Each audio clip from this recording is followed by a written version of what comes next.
What's up, everybody? Good afternoon. Hope you guys are doing well. And this is the third and final part in my video series about what the Seahawks can do to create cap space for 2024. We went through the cuts that we could make, we went through the restructures that we could do, and this is the third part. These are potential extensions. So, the idea behind an extension is pretty simple. You've got a player with a couple years left on their contract, and they're making a lot of money in those years because contracts are pretty much always backloaded, at least somewhat. So, what you do is you go to the player and say, hey, we'll extend your contract, give you some long term security, and we're going to use those extra years to spread the money back out so that the cap hits in this year are reduced significantly. So the player gets more money over the long term and long term job security and long term financial security, and the team gets immediate cap relief now.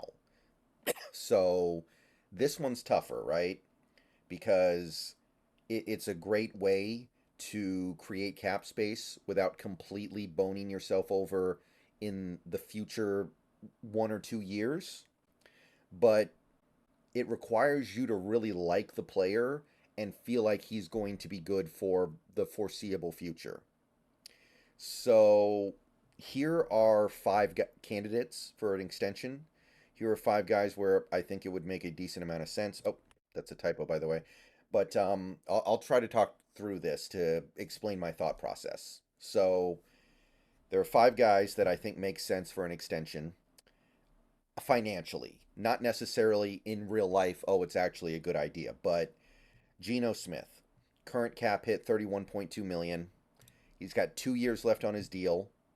So if you want to keep him, but you don't want to do this cap hit and you don't want to restructure and make his cap hit in 2025 bigger, then you can do an extension to smooth out the remaining money in exchange for giving him more years. So Geno Smith's tough, right? Because he came off a career year in 2022 and agreed to a contract extension that gave him basically 25 million a year plus incentives if he hits them. So he comes off this year where he did not play as well, although I still think he played overall more than fine. And it's hard to know exactly what kind of extension he would sign off on, but I just said basically the same amount. 2 extra years on his deal at 25 million a year, so 50. So in this scenario, Geno Smith's contract goes from what it is right now. As of right now, Geno Smith's contract is 2 years, 65 million approximately. It's like 64.9. So call it a 2 year, $64.9 million contract now becomes a 4 year, $114.9 million contract. So call it 115. 115. So 4 years, 115 million would be his new contract. Probably a workable out after 2 years and an easy out after 3 years. That's still less than the Tannehill extension from like 5 years ago, by the way. So it's definitely reasonably priced if you look at it through that lens. And obviously you're committed to Geno for multiple years now, but you could get the cap hit down. I said 15 million. If you really wanted to, you could get it down to like 10. You could. But that would save $16.2 million right there. So if you really wanted to push it, you could push the savings all the way up to like 20. You could, if you really wanted to, probably get it up to like 22 million. I don't think you could go much further than that because there has to be some bonus money in there. But if Gino would be cool signing another extension at about 25 per, which is what he signed last year, so why not? Then this is totally workable. This is easily doable. The second guy, and this is the second big gun who I think you could consider extending to free up some cap space, is DK Metcalf. Currently 24.5 million, 2 years left on his deal. So if you went up to Metcalf and said, hey, we want to take care of you now, we want to give you another 2 years on your deal, then you're basically saying, okay, we're going to take his contract, which as of right now is approximately, yeah, it's 54, yeah, 54 million. So DK Metcalf's contract right now is 2 years, 54 million.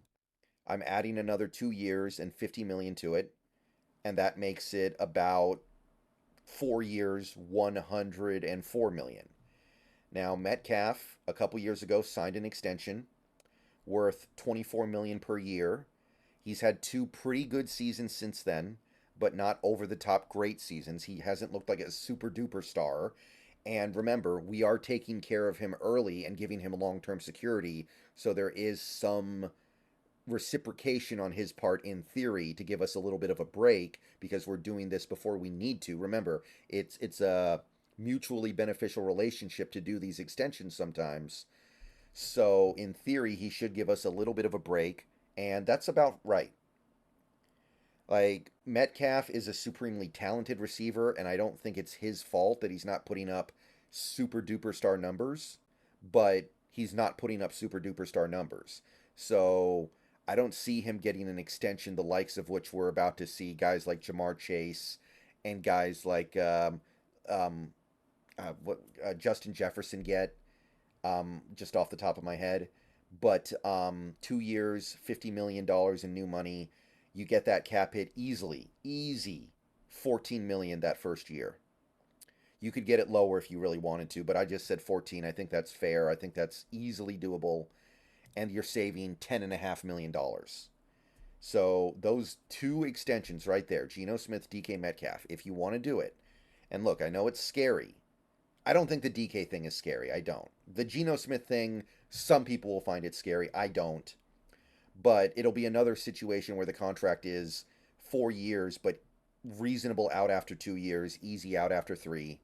You're saving $10.5 million this year, and you're getting a young, hyper talented receiver who's been one of the most productive receivers in NFL history over the first 5 years of his career. And people miss that. I think people don't understand how historic DK Metcalf's first 5 years have really been. Okay, so those are the two big ones. There are three more. These ones aren't super compelling, I will admit, but I wanted to provide some alternative options. So, first guy's Will Dissly. He's got 1 year left on his deal at 10.1 million. His body's starting to break down. It seems like he can't play as much as he used to be able to play. I don't think he would have a lot of value out there. So I think that you might be able to go up to him and say, hey, long-term security, we're going to put another year on your deal at 4 million.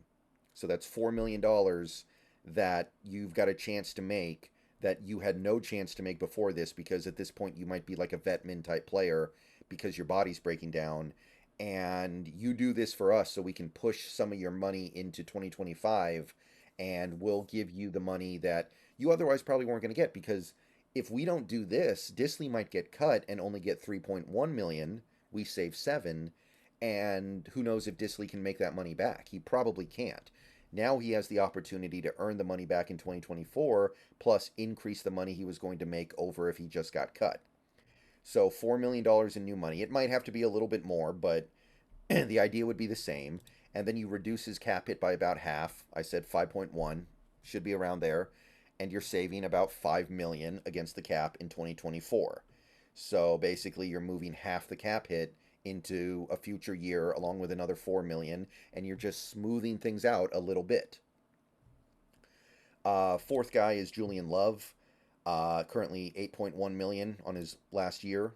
If you offer him an extension and say, hey, we're going to give you an extra year of security, 7 million.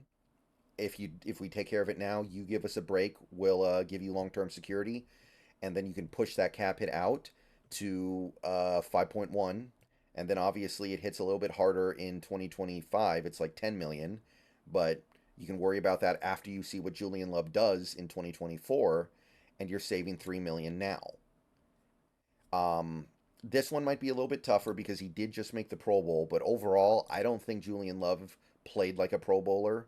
So, in my opinion, he shouldn't really have grounds to ask for big money like he's some hyper elite safety now. He's not. He had a very mixed season in my book. So I'm not interested in paying him the kind of money he might be looking for if he's like, I'm a Pro Bowler, give me 15 mil a year. But if he's willing to understand that, hey, no safety in the NFL gave up more coverage yards than me, I still got some stuff to prove here, then that's different. Last guy is Jaron Reed, due about 6 million. If you go up to him and say, hey, you're getting old, you're almost at the end of your career, we'll give you some long-term security, 1 year extension, put 5 million in there, just lock it up, guaranteed pretty much that you're going to get at least a chunk of it. Reduce that cap it down to 3.5 million, and he's locking up several million more dollars than he has right now. You save about 2.5 million. You're dealing with a little bit of a problem in 2025, but that's the name of the game in the NFL. You kick the can down the road, and then you know you're going to run into the can a little bit later. So these five guys alone currently cap hitting at about 80 mil, and I'm bringing in $116 million worth of new money in 2026, 2027, 2025, but I am reducing the current cap hits by 37 million, a little more than 37 million. Now, personally, what I would, well, I'll talk more about this later, but I think the Gino Smith extension makes sense if the new head coach likes Gino. If the new head coach comes in here and is like, yeah, inject Gino Smith into my veins, I'm doing it.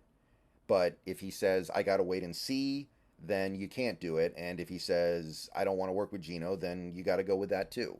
So to me, it depends on the head coach. But if I'm calling the shots, I got no problem doing that. I got no problem extending Metcalf. No problem doing that whatsoever. If he's willing to do it, I'm willing to do it. I would not do Disley, Love, or Reed just for what I think are pretty obvious reasons. We'll talk more about that later. But yeah, pretty obvious there. So let me know what you guys think about the extension possibilities. I'll talk to y'all later. Go Hawks.